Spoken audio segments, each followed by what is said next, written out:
Welcome to Financial Funnies Daily News, where the markets are serious, but we refuse to be. I'm Demi, your slightly unqualified, over-caffeinated guide to the wild world of money, memes and mayhem.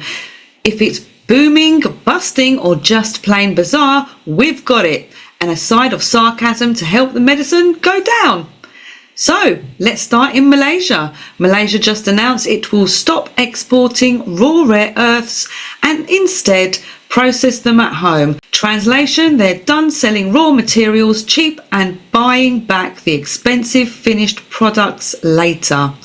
The Outlook expect Malaysia to climb the value chain while Western companies scramble like college kids the night before finals. Next up, Chainlink's new link reserve has some folks asking if this is the Berkshire Hathaway of crypto.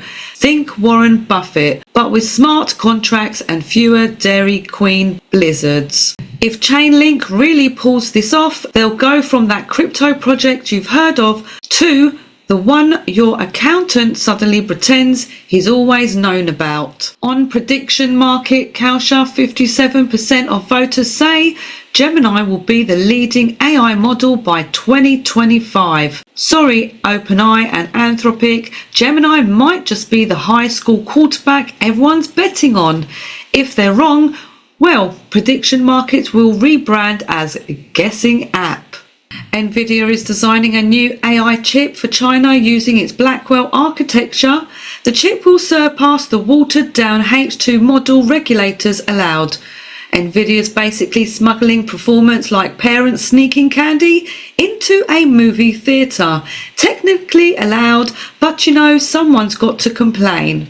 Samsung has officially started manufacturing laptops in India. This aligns with India's Make in India push. Expect more affordable laptops, local job growths and possibly an ad campaign that says now with 20% more curry powder. Japan is set to approve its first yen-backed stablecoin. That's right, your sushi money is about to go digital. This could turbocharge Japan's fintech sector and make the yen cooler than a vending machine that serves hot ramen. China Evergrande, yes, the real estate that's been in meltdown mode for years. It's now set to delist from the Hong Kong Stock Exchange. My opinion, it's like watching a slow motion car crash where the airbags are made of IOUs.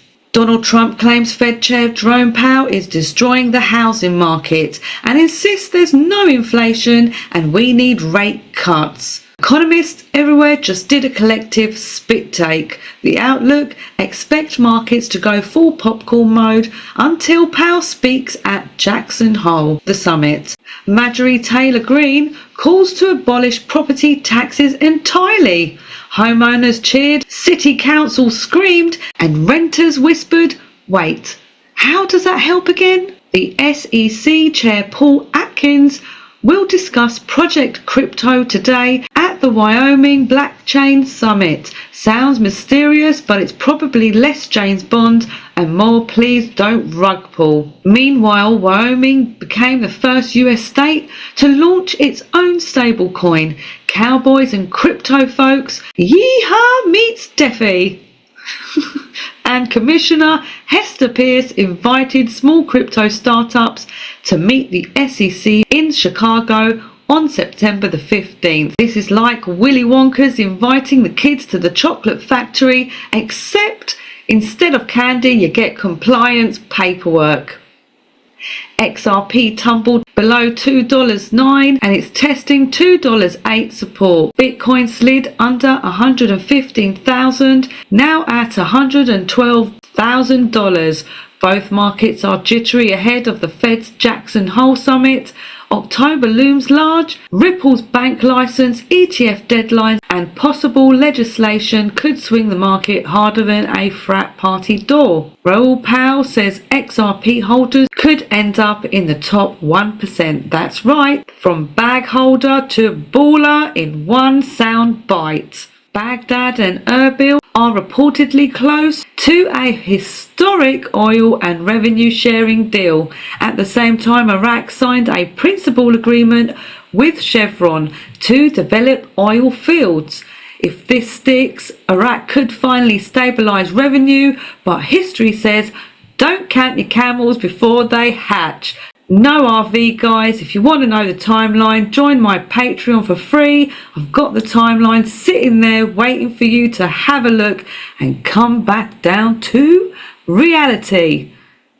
Across the pond, the UK is grappling with sluggish growth, high energy prices, and the Bank of England stuck between oops and double oops on rates. Britain's economy is basically a scone right now, dry, crumbly, and in desperate need of tea. I tell you, I definitely need a cuppa after this. And that's it for today's financial funny daily news with Drew Demi, the only show where housing crashes, crypto moonshots, and geopolitical oil drama all come with a laugh track. If you liked what you heard, support the madness on Patreon for free. And if you want me to dig deeper into a particular story, drop your comments and questions below and I'll put something in the next episode. Until next time, I'm Drew Demi, reminding you that in finance, the trend is your friend until it ghosts you. But for now, bye bye.